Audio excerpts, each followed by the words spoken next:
उठाते हुए करतल ध्वनि से इस स्टेडियम को गुंजायमान करते हुए अभिवादन करें, अभिनंदन करें माननीय मुख्यमंत्री महोदय का।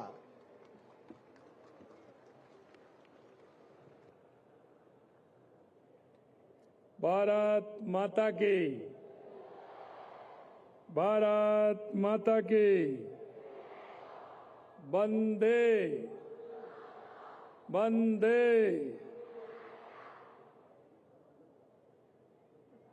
आज के स्वतंत्रता दिवस समारोह के अवसर पर मैं सम्मानित अतिथिगण,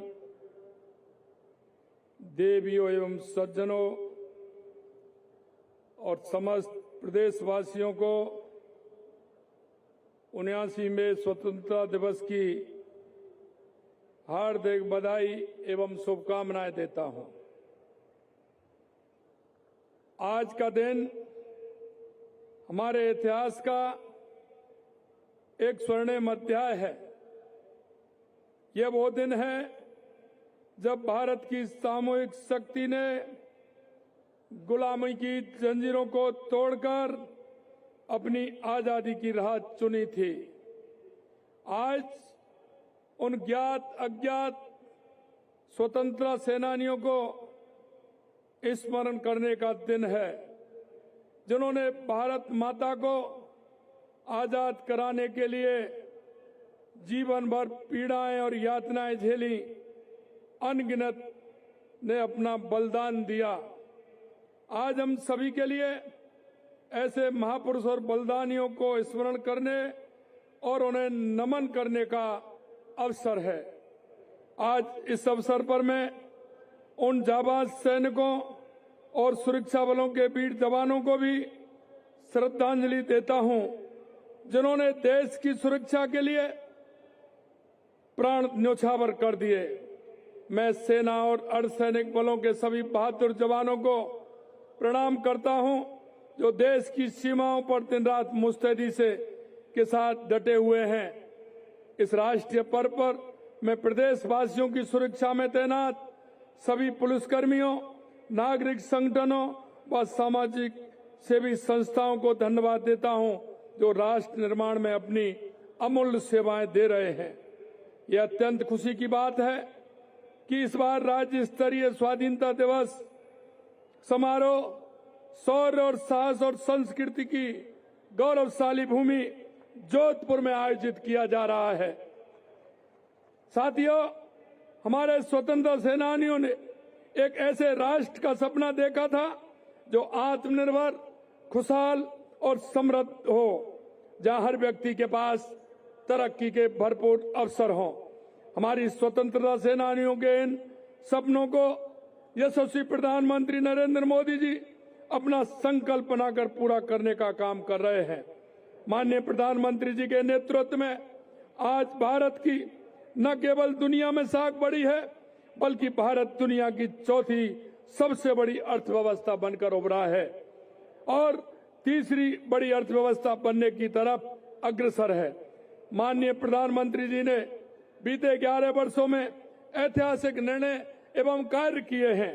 माननीय मोदी जी स्वच्छ भारत अभियान, आयुष्मान भारत, उज्ज्वला योजना, प्रधानमंत्री आवास योजना, जल जीवन मिशन और किसान सम्मान निधि जैसे जन कल्याणकारी योजनाओं के माध्यम से आम जन के सपनों को पूरा करने का काम कर रहे हैं।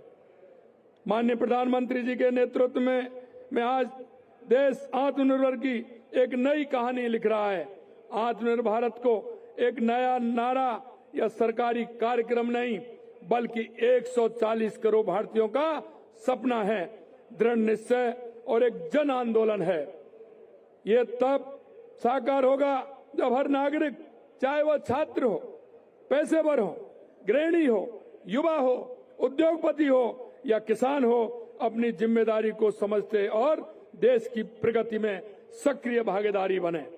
ये हमारा सामूहिक दायित्व है कि हम स्थानीय संसाधनों का उपयोग करें, नवाचारों को बढ़ावा दें, गुणवत्ता को अपनी पहचान बनाएं। स्वदेशी का महत्व हमारी इस यात्रा का आधार है। स्वदेशी का अर्थ केवल भारतीय उत्पादन को खरीदना ही नहीं, बल्कि उनकी गुणवत्ता को विश्व स्तरीय बनाना है। प्रधानमंत्री जी का मंत्र है वोकल फॉर लोकल, आज हमारी प्रेरणा है। हमें अपने स्थानीय उत्पादनों को गर्व के साथ अपनाना है। उनका विजन लोकल फॉर ग्लोबल हमें प्रेरित करता है कि भारत में बने उत्पादन न केवल हमारी घरेलू जरूरतों को पूरा करें बल्कि वैश्विक बाजार में भी पहचान बनाएं। जीरो इफेक्ट के साथ हमें आगे बढ़ने की आवश्यकता है। हमारे उत्पादनों में न केवल सर्वोत्तम गुणवत्ता होनी चाहिए बल्कि ऐसे उत्पादन बनाए जाने चाहिए जिससे पर्यावरण को भी नुकसान ना पहुंचे। टेक्नोलॉजी आत्मनिर्भर भारत की रीढ़ है। जय जवान, जय किसान, जय विज्ञान में अब जय अनुसंधान जोड़ने की आवश्यकता भी है। ऊर्जा आत्मनिर्भर भारत का केंद्र बिंदु है। सोलर पार्क से लेकर विंड फार्म तक स्वच्छ ऊर्जा न केवल हमारी फैक्ट्रियों को नई शक्ति दे रही है बल्कि हमारे घरों को रोशन कर पर्यावरण की रक्षा कर रही है। खादी का धागा आजादी की लड़ाई में हमारी ताकत बना था और आज वही धागा हमें विकसित भारत के सपने को साकार करने की प्रेरणा देता है। हमें ये समझने की आवश्यकता है कि जब हर नागरिक आत्मनिर्भर बनने का संकल्प लेगा तभी पूरा राष्ट्र आत्मनिर्भर बन सकेगा। रक्षा के क्षेत्र में आत्मनिर्भरता हमारी ताकत का प्रतीक है। आज मेक इन इंडिया के तहत हम स्वदेशी युद्धपोत विमान और आधुनिक हथियार प्रणालियां बना रहे हैं। ऑपरेशन सिंदूर की यह सफलता इसका जीवंत उदाहरण है। साथियों, जब हमारे देश की तरक्की की राह है तो कुछ अराजक तत्व हमारे विकास में बाधा डालने के लिए नापाक हरकतें करने की कोशिश करते हैं, लेकिन वे भूल जाते हैं कि यह नया भारत है। इसका नेतृत्व आदरणीय प्रधानमंत्री नरेंद्र मोदी जी के हाथ में है, जो कहने में नहीं करने में विश्वास रखते हैं। गोली का जवाब गोले से देते हैं। आज आदरणीय प्रधानमंत्री जी के नेतृत्व में भारत आर्थिक ताकतें नहीं बल्कि सैन्य ताकत के रूप में उभरा है, जिसकी वानगी ऑपरेशन सिंदूर के सफलता के रूप में सारी दुनिया ने देखी है। ऑपरेशन सिंदूर केवल सैन्य कार्रवाई नहीं बल्कि हमारे देश की उस प्रतिबद्धता का प्रतीक है जो कहता है कि अब सुरक्षा और सम्मान से कोई समझौता नहीं होगा। भारत अब चुप नहीं रहेगा। भारत आतंकवाद को बर्दाश्त नहीं करेगा। ये आतंक के आकाओं को संदेश है कि आतंकवाद कोई भी ठिकाना, अब आतंकवादी ठिकाना अब सुरक्षित नहीं है। माननीय प्रधानमंत्री जी के मार्गदर्शन में राजस्थान की डबल इंजन की सरकार प्रदेश को आत्मनिर्भर बनाने की दिशा में निरंतर काम कर रही है। हमारे प्रदेशवासियों के सपने को साकार करने का, उनसे किए वादे पूरे करने का और दिए गए हर वचन को निभाने का प्रण लिया है। प्रदेश की भौगोलिक परिस्थितियों की वजह से यहाँ हमेशा से पानी की कमी रही है। हमने इस चुनौती की तरह लिया है और प्रदेश को जल में आत्मनिर्भर बनाने का प्रण लेकर हम काम कर रहे हैं। राम जल सेतु लिंक परियोजना, यमुना जल समझौता पर काम तेजी से आगे बढ़ रहा है। नमनेरा बैराज का कार्य पूर्ण हो गया। यमुना जल समझौते के तहत टास्क फोर्स धरातल पर सर्वे का काम शुरू कर दिया। प्रधानमंत्री जी के कैच द रेन अभियान से प्रेरणा लेकर कर्म भूमि से मातृभूमि अभियान शुरू किया गया है, जिसमें भामाशाहों एवं प्रवासी राजस्थानियों की मदद से हजारों जल संरचनाओं का निर्माण किया जा रहा है। हाल में हमने जल पर्यावरण संरक्षण के लिए वंदे गंगा जल संरक्षण अभियान चलाया था। हमने यशस्वी प्रधानमंत्री नरेंद्र मोदी जी के एक पेड़ मां के नाम अभियान से प्रेरणा लेते हुए मिशन हरियाली राजस्थान शुरू किया है, जिसमें हमने 5 साल में 50 करोड़ पौधे लगाने का लक्ष्य लेकर काम कर रहे हैं और हम अब तक 15 करोड़ से अधिक पौधे लगाए जा चुके हैं। इसी तरह हमने प्रदेश को ऊर्जा में आत्मनिर्भर बनाने के लिए अनेक कदम उठाए हैं। हमने राजस्थान एकीकृत स्वच्छ ऊर्जा नीति 2024 जारी की है। ये नीति वर्ष 2030 तक प्रदेश के अक्षय ऊर्जा उत्पादन को 125 गीगावाट के स्तर पर ले जाने में बड़ी भूमिका निभाएगी। अब 22 जिलों में किसानों को दिन में बिजली उपलब्ध कराई जा रही है। हमारा प्रयास है कि पूरे प्रदेश के किसानों को दिन में बिजली मिलना शीघ्र प्रारंभ हो। हम 5 साल में 53,000 किलोमीटर सड़क नेटवर्क तैयार करने पर 60,000 करोड़ रुपए व्यय करने जा रहे हैं।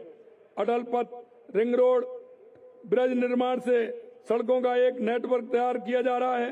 1300 गांवों को डामर सड़कों से जोड़ा गया है एवं ग्रामीण सड़क नेटवर्क को सुदृढ़ करने हेतु 6,330 किलोमीटर लंबी मिसिंग लिंक सड़कों का निर्माण किया गया है। हमारी सरकार माननीय प्रधानमंत्री जी के संकल्प विकसित भारत 2047 के लक्ष्य को साकार करने के लिए वर्ष 2047 तक विकसित राजस्थान बनाने के लिए प्रतिबद्ध है। Rising Rajasthan global investment summit में प्राप्त 35 लाख करोड़ से अधिक के निवेश प्रस्तावों को तेजी से धरातल पर उतारा जा रहा है। राजस्थान ने खनिज ब्लॉकों की नीलामी में भी अभूतपूर्व प्रदर्शन किया है। संपूर्ण भारत में जहां प्रधान खनिज 500 ब्लॉक ही आवंटित हुए, वहीं राजस्थान ने 100 से अधिक ब्लॉक आवंटित करने का कीर्तिमान बनाया है। माननीय प्रधानमंत्री जी की प्रेरणा से हम प्रदेश के वंचित जरूरतमंद वर्ग के उत्थान के लिए काम कर रहे हैं। पंडित दीनदयाल उपाध्याय गरीबी मुक्त गांव योजना के तहत बीपीएल परिवारों को गरीबी से बाहर ला रहे हैं। हमने 5 वर्ष में 4 लाख सरकारी और निजी क्षेत्र में 6 लाख नौकरियां सृजित करने का संकल्प लिया है। 75,000 से अधिक नियुक्ति पत्र सौंपे जा चुके हैं। 1,68,000 पदों पर भर्ती प्रक्रिया चल रही है। 3 लाख युवाओं को कौशल प्रशिक्षण दिया गया है। एसआईटी का गठन कर पेपर लीक पर लगाम लगाते हुए उनके दोषियों को जेल में भेजा जा रहा है। हम जरूरतमंद महिलाओं को 450 रुपए में गैस सिलेंडर उपलब्ध करवा रहे हैं। मुख्यमंत्री आयुष्मान आरोग्य योजना के तहत 25 लाख रुपए तक के निःशुल्क इलाज की व्यवस्था की है। किसान हमारी ताकत है। हमने किसान भाइयों को 35,738 करोड़ रुपए का बिजली बिल अनुदान दिया है। 1,60,000 कृषि कनेक्शन जारी किए गए हैं। किसान सम्मान निधि के तहत 76 लाख से अधिक किसानों को 6,845 करोड़ रुपए दिए हैं। प्रदेश में प्रधानमंत्री फसल बीमा योजना का दायरा बढ़ाते हुए वर्ष 2025 में 24-25 में 3 करोड़ 73 लाख से अधिक पॉलिसी जारी की गई हैं। प्रधानमंत्री फसल बीमा योजना में 5,338 करोड़ रुपए भुगतान किया गया है। 14 लाख महिलाओं को प्रशिक्षण देकर 7,80,000 लखपति दीदी बनाने का काम किया है।